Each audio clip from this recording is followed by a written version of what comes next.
Welcome to the Infinite Prosperity Podcast. I'm your host, Louisa Havers, and I help high-level entrepreneurs and leaders unlock the codes of sustainable success through energetic mastery, wealth consciousness, and aligned strategy. Here, we go beyond mindset. We go into the quantum, the subconscious, the soul, the energetics, so that you can create a business and life that's prosperous, powerful, deeply fulfilling, and create the legacy that you came here to make. If you're ready to expand into your next level with more ease, alignment, and flow, then I would love to invite you to our free energetics experience, The Energetic Edge. This is where we dive into the hidden energetic patterns that hold high achievers back and activate the frequency that's required to go beyond your current ceiling. You can join us at louisahavers.com/energetics, and we'll pop the link in the show notes for you as well. Alrighty, now let's dive into today's episode. A huge welcome. Welcome back to the show. I am so excited today. We're diving into a fantastic topic that is just so important for entrepreneurs: how to honor and monetize your creativity as the divine gift that we all have. And I have the incredible Stormie Grace with me here today. Welcome, Stormie. Hi, thank you so much for having me. You embody the truth around being able to use your gifts and to create a thriving business. And you're a powerful astrologer, you've got a thriving YouTube channel, your business is thriving. It's absolutely wonderful. And you've got an incredible academy where you help creatives to develop their passion and purpose and have profitable businesses as well. Let's dive into this, because I know that so many people have, well, let's call it a complicated relationship with money. I would love to hear, your reflections on this. Why is that? How can entrepreneurs start to really shift and embody true prosperity?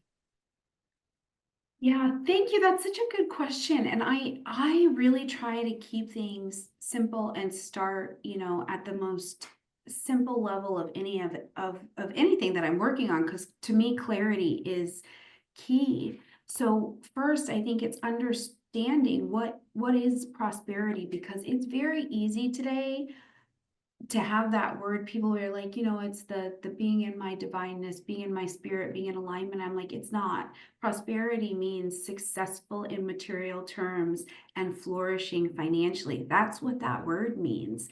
So first of all, I think coming to a clarity of what even is it? What am I aiming for when I'm looking at prosperity itself, right? Because that in itself, I've found that people can have real challenge with. It's like just the financial material piece sometimes just brings up such a wall in us, and that comes down to a lot of things. First of all, how are you naturally around money and resources? And then what were you taught? What were your parents taught? What has your society taught you about these things? There's a lot to work through when we're looking at these ideas. But I think starting at the baseline, that this is what we're going for, is having this correct alignment with our material and financial resources. That is the first place I would I would just want to keep talking to people about, and having them get into spaces where people are having the beautiful, easy conversation about money, so that they can soften and become a little bit more flexible in even being able to enter into the conversation. So I know that sounds very basic as a place to start, but it's really because it is. I agree. I love that you mentioned about having that clarity, because I think that when people are in that space of having the really complicated relationship with money, that clarity is always that first step about what is it that you're actually aiming for. And I know when we were chatting, and thinking about what do we want to talk about on our conversation, and we were talking about how creativity was as a spiritual transmission. It's meant to be expressed in the world, and that money is the energetic exchange for the gifts that we're given. And actually resisting monetization and resisting the prosperity is resisting flow itself. And so many creatives may feel guilty about charging for their gifts? Certainly when they're, earlier on in their journey, and as they're growing, it can then manifest, can't it, as resisting creating a new product. Ultimately, it's that resisting charging for the gifts.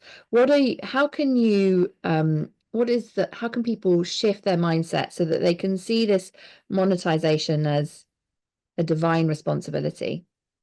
Yeah, so first and foremost, I really thank you for bringing that up, because I just definitely believe that, I think that we do a great job of passing down the legacy of whatever craft it is we do, whether it's astrology or tarot or healing, right? Whatever, we do a great job with that, but we've not always been surrounded by mentors and teachers who are good about passing down the legacy of understanding the financial piece. So there is just naturally this disconnect. So again, first things first, I would say get into spaces where people are starting to have this conversation about the money, about the pricing, but then also to make the shift, start to see where the kind of the holdup in your flow is around your money, right? Because it will look like burnout, it will look like resentment, it will look like attracting a clients that you don't really want to work with. So sometimes by getting into the pain space, it makes it a little bit easier for us to shift into the spaces where people can start to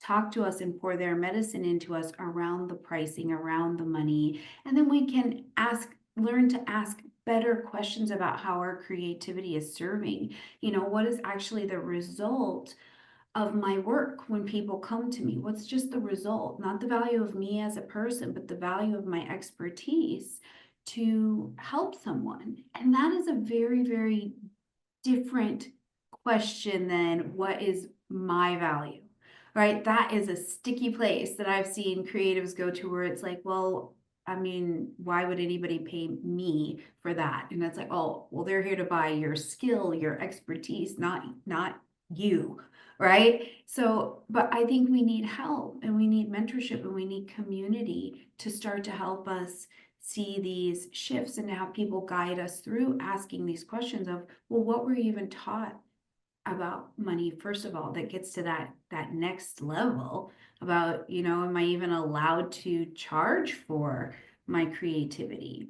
So for me, it really comes down to, I don't think we can unwind these mind shift things on our own. We kind of have to have reflection to come back at us so that we also see what it looks like when it is in flow, you know? Yes, that's so true, to be able to have that contrast. So we're like, oh yes, this is what flow actually feels like. How did you get into the work that you're doing now? Because I know everyone always has a story, and you've got so much wealth and expertise and experience now. I'd love to go back a bit just to hear, how did you get to do what you're doing today? Yeah, well, so what it looks like today is very different, obviously, than what it looked like in the beginning. And in the beginning, with just my astrology business, because that's where it started, I started it basically because I felt a really big push from the universe. And I was like, I got to do it. I got to get into it. And it felt wrong every day that I wasn't actually working on my astrology business and bringing that to light to start to talk and teach about astrology. So it started there. But as I have gone along, I realized that Stormie Grace was started, and then Legatia was started, and then the YouTube Academy was started, and all these little things were started out of both passion and necessity, and both really needed to be there, right? Because I have a lot of things I'm passionate about, and they would absolutely not do anything for me financially because I can't actually provide solution with them. I just like it, you know? But passion plus necessity is really what got me into this seat. And I knew that astrology could be a powerful tool for transformation. But then as I'm going down the road, I also have this doctorate degree in business and this really deep love for entrepreneurs. And I saw it. I could just see it in front of me, creative entrepreneurs struggling to build profitable businesses because they lacked strategy, they lacked clarity, they didn't have mentorship talking to them about the fact that it was okay to use the word money in their businesses. So they have these beautiful skills that they're not able to turn into something sustainable, So it's the bridge of kind of coming to the place of seeing a need plus my passion that brought all of these things to light. And I'll just share this too, but when I launched my YouTube channel, I launched it because I knew I needed some place to start to build my expertise and practice just giving away what I knew for a time. And even in that, there was a portion of it that was a crowd-funded free academy, but it came out of passion plus necessity. Yet again, I saw a space where there were going to be a whole bunch of people who were not going to be able to have access to this tool. And I thought, well, what happened if I brought together an entire community of the teachers who are strong masters and we blend our expertise and create an academy people can attend? So over and over again, as I was preparing for this interview, I really was like, yeah, it's passion and necessity every single time that seems to get me moving in the direction of whatever takes off next. I love it. I love it. So passion and necessity. So from your perspectives, what steps can creators start to take viewing their work as a sustainable business and to be able to move beyond that? Of course, the passion's always there, but it feeling like it's got more legs and it's making that impact and having that profitability. Yeah, so first things first, again, get into spaces where people are talking about value, the value of their work, the value of their work. I think it's also quite beneficial for people who want to come to that profitability space to get into their clients or get into the spaces where their clients are talking about the pain. What kind of human pain are they experiencing because they don't have a solution? Right? So hearing people talk about on this side, this is what we do and how we understand the value of it, but then hearing our clients or potential clients say, this is how I'm genuinely struggling as a human being. Dancing in between these places is the first place that I think we can start to have this mindset shift that can take us to this next sustainable place, because we really start to understand that it is okay for me to be a helper. It is okay for me to provide solution and have that be valuable. And I think that that is, there's nothing better than understanding the value of it. And from there, we can go, okay, now we can work on the rest of the mindset shifts that move us from that 250K space where of I do everything myself, I'm on the hustle, I'm wearing all the hats, to learning to scale and delegate so that we can see that I want to do and deliver my value even better, right? But baby steps sometimes coming in here. And the other thing I would say is go involve yourself in the same kind of solution that you provide. As an astrologer, I see an astrologer so that I can understand the value of what it brings into my life. And it makes the clarity of why and how I do what I do so much more valuable as well. Like they have, like when you go through therapy training, you have to see a therapist. Same kind of thing. Same kind of thing. Yes, Simple steps, simple things. Simple things. that's so much wisdom there, Stormy. It's so true. Being able to be on the receiving end and to allow yourself to be supported in that way whilst you're offering that service to someone else. There's so many layers of benefit for you as a leader, but also being able to embody the benefit to others because you're receiving that yourself. I would love to dive into your YouTube again, just to circle back to that, because you mentioned that. So you've grown your YouTube audience and a business at the same time. Just to tell us a little bit more about how the two work together. Yes, so when I started on YouTube, just to be fair, to give a little backstory, I actually came from radio. I was a radio DJ and producer and did all of that stuff. And it was interesting because in radio, there's a particular time slot during the day, and I would always be pushing for it. And I could never understand. I was like, why will they not hire me into this spot? And it really was, I was in a lot of pain around it. It hurt. My feelings were hurt. Just everything was hurting about it. Flash forward to it's time for me to launch a YouTube channel and start to come out into the world. And I was so ridiculously well trained at presenting that to do my YouTube channel came like that.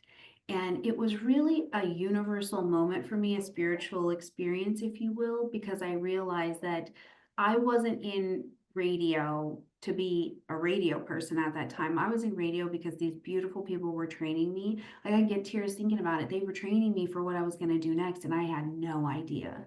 I had no idea. So, because if anybody out there is listening and you're in a place where you're like, why is this not working? Why is everything I'm doing, it's not sticking? It may just be your training camp. And I promise you, on the other side, you are going to launch something amazing with that thing, because it was effortless then to come out and do the content for YouTube. And in the beginning, I did YouTube videos like a radio presenter. So it was just me talking, and I put up like a picture. And, and somebody in the audience was like, we should be able to see you. And I was like, oh, I have to like turn this camera on, And so it started there for me, honestly, with this principle of, first of all, I just needed to do it.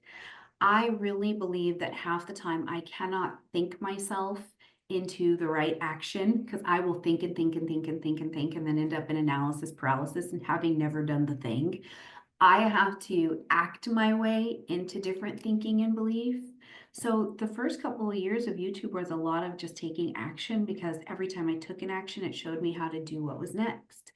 So, in the space of that, I just wanted to give away astrology. It was like, if I give it away, I can keep it. If I give it away, I'll learn. And that is how it started. From there, YouTube at first for me was a massive platform. When I came into the partnership, and it became, a line item in my business of an income. And then I got to learn a little bit more about YouTube, and I learned that YouTube gives and takes away as it so sees fit. So thus came my next iteration of YouTube. And today I use and teach YouTube as a resource. First of all, it is to give it away to keep it. I share content that has to be general based on the nature of the work there, but I try and help people the best I can in it. And that builds trust. It builds a space of authority. It builds community for me. It is a resource. But the other thing it is a resource to my business, right? It is a place where I can share content, I can push affiliate products, but the ones that I think are beneficial to my audience. And my YouTube channel today, in that context, as a profitability resource, holds 13 streams of income off of it. And Amazing. so it also takes me out of the space where I don't have to play the YouTube game.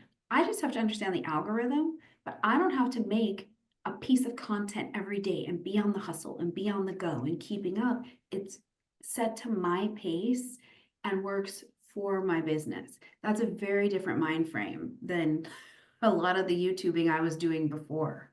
Yes, because I certainly see a lot of YouTubers, as you were saying, hustling with getting the content out, and there being a huge volume of content coming out, which is, as I see various channels, I'm like, my word, how are they're Yeah. spending a lot of time creating YouTube videos, and they're probably batching them and doing all of that stuff, but Yeah. there's a lot coming out. There's a lot coming, and I've got to go through that season as well. And at that point in my life, it worked really well. It taught me a lot. And the thing is I know today, when they stop, or they get sick, or they get hurt, or life happens and they stop, it is going to change like that. The algorithm will run right past them. And to get back into the scheme of things is really hard. So I like the principle of work smarter, not harder. Me Right? too. Yeah. So I'm like, no, no, no, we're going to train this into a different kind of resource. Yes, yes, that's so important. That's so important. So a huge journey with just that aspect of your business with YouTube, and amazing what you've built there. I love your YouTube channel. I just encourage everybody to go and check it out. It's fantastic. And the different income streams that you're talking about there, to be able to create that sustainable YouTube channel, so that it's that what you said there was, I just wanted to highlight, was about it's working for you and it's in your flow, rather than us being in that response and having to react mode to creating a business, which, because that's just a recipe for burnout, isn't it? Oh, yes, it is. And I was getting right there. And as we've come more and more online, and things are picking up more and more technologically, I cannot keep up with the machines. I will never outpower that algorithm. So, but it's like a learning thing, you know? That's the thing I think I love the most in business right now, myself and with others, is that we're going to just keep learning and shifting and pivoting as we go, and seasons of life will bring us into different products or services, because to be everything is just not it. And I used to really think I needed to be everything, and that's just not the case. So powerful, that realization. So for entrepreneurs who are at that point of scaling past six figures, so they've seen some success and they're wanting to create more success, what would you say is, from all your expertise and experience on your journey, what's the biggest mindset shift that they need to make? Few things, I think. First of all, to really go back to simplicity and see this as a business. This is a business, and a business cannot grow without a team. It's going to hit its plateau part. It just will. And congratulations, because a lot of people don't even get there. So to realize that this is also, you know, you're doing something that is not normal. It's not normal, and entrepreneurs fail and burn out all the time. So if you are in this position where you're even hitting that and you're ready to go, congratulations, right? But continuing to see it as a business. And that the second thing is that means they can't do everything yourself. We cannot do everything ourselves. Like this idea that I'm going to do everything, I'm going to be everything for everyone, that just has to go. If this is an honest business, I have to focus on the highest value activities and bring in people, delegate, let go of those low impact tasks, right? Leverage systems, automate, streamline your process, because this is a business, and focus on the high value work. What brings you the most profit? What are the things that you and only you can do? And that is, I think, one of the biggest shifts, because seeing yourself as the CEO, not a service provider, or the CEO and not a manager, you're just working in your business at that point, right? You're not working so much on your business at that time. And I think that that's a really big shift. It's a massive shift. It's huge. That it's a new level of leadership, isn't it? Because there's so many layers of leadership in as an entrepreneur, and always we're having to, you know, that self leadership, but then being able to lead others and to hire people who ultimately you want to hire people who are better at doing those tasks than you were. Absolutely. I always think that is so key. You know, we want to find people who are better at it than we are, because it's not our zone of genius, and so that's only going to have a, you know, greater impact on the business when you do. It's top of mind for me at the moment as we're about to hire our next team member, and it's being able to find people who are energetically aligned with the community and the team that you're creating, that then, as you're saying, you as the leader, as the CEO, when you're working on your business, you've got that incredible, beautiful, energetically aligned team to support the mission that you have. Yeah, and I just want to say this too, because this is something that I can never remember his name. Simon Sinek, maybe is his name. Anyways, I cannot remember his name, but he said something that really caught my eye a couple years ago. He said, "Don't be afraid to hire the person who appears to be a lazy employee."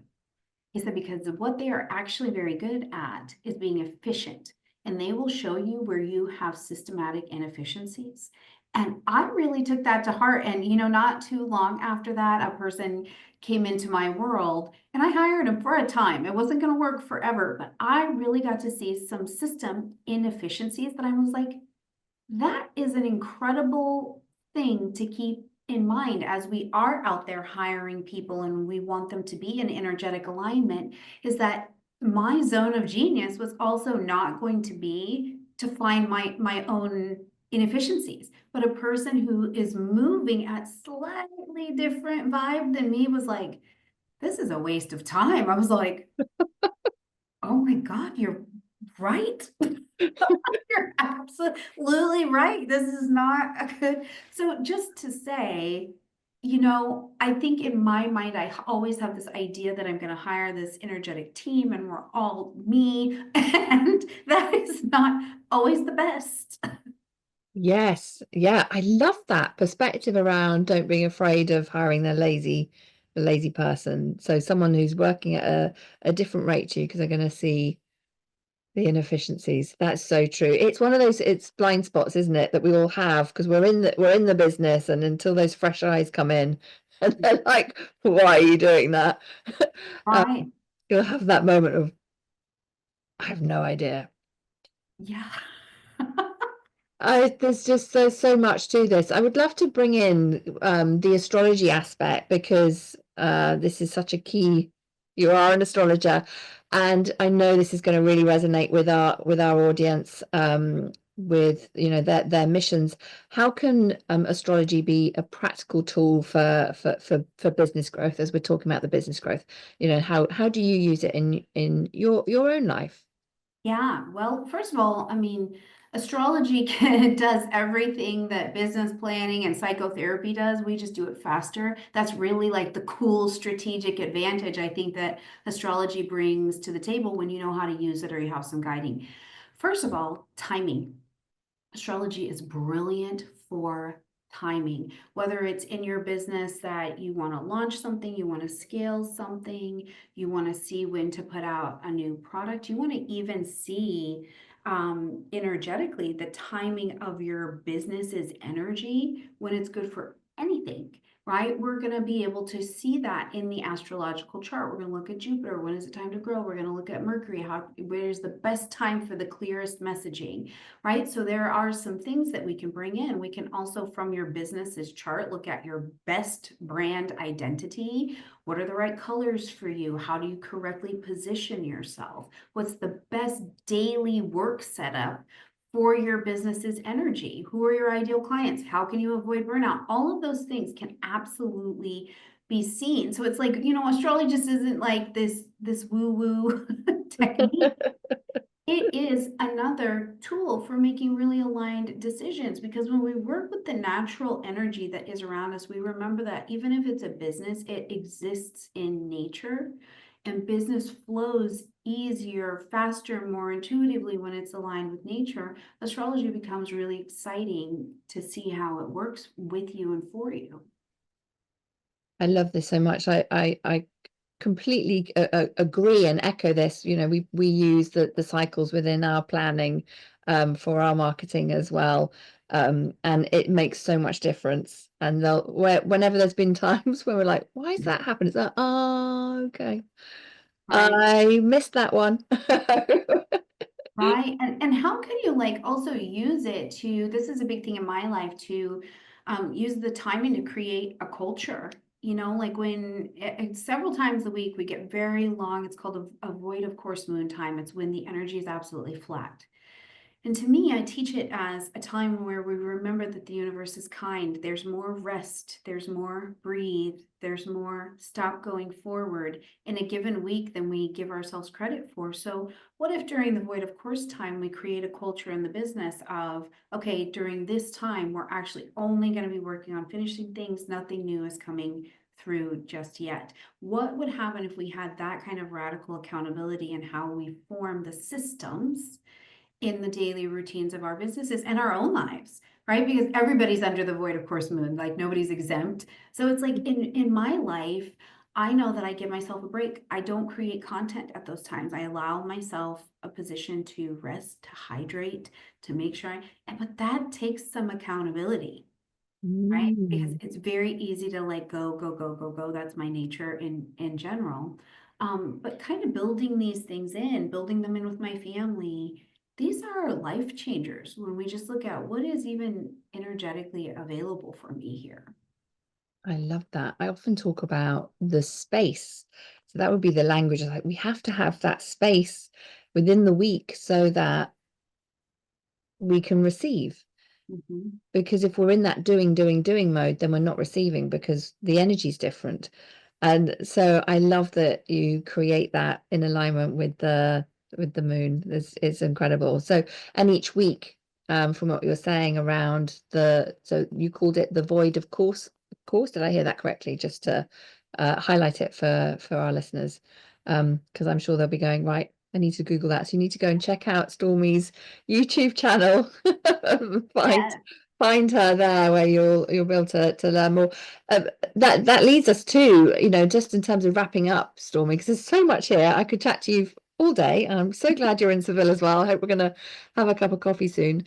How can people come and find you, learn more about what you do? Because I know you've got a wealth of information and transformation available for everybody when they Yeah. step into your world.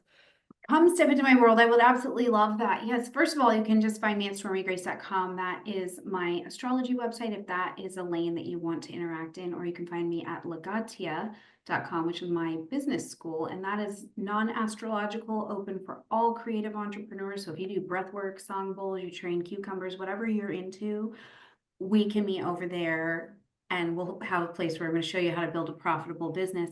But come and hang out with me on YouTube as well, and both of those have channels on YouTube as well. And I would just love to have you. If there is transformation or information I can be of service, come into the space. I'd be happy to add to your world. Thank you so much, Stormie. Thank you for being here, for sharing your loving heart and your wisdom and expertise. It's been a true honor. Yes, thank you so much for having me, and hopefully everybody is just out there growing or getting unstuck if they've been stuck. I hope that for all of you. Absolutely. And do come and find us on social media and share this episode with those that you feel it would serve. And come and find Stormie and myself and let us know what resonated for you in our conversation today. Thank you, everyone, for joining us. And until next time, sending you lots of love. Thank you for joining us for this episode of the Infinite Prosperity Podcast. I hope it's left you feeling inspired, expanded, empowered to embody your next level of success. And I would love to invite you to join me for the Energetic Edge. This is my free energetics experience for entrepreneurs and leaders who are ready to master the frequency of their next level. You'll discover how to identify and shift the subtle energetic blocks interfering with your capacity for more income, impact, and expansion. You can join us at louisahavers.com/energetics or via the link in the show notes. And I'll see you there. Here's to your next level, and I'll see you in the next episode.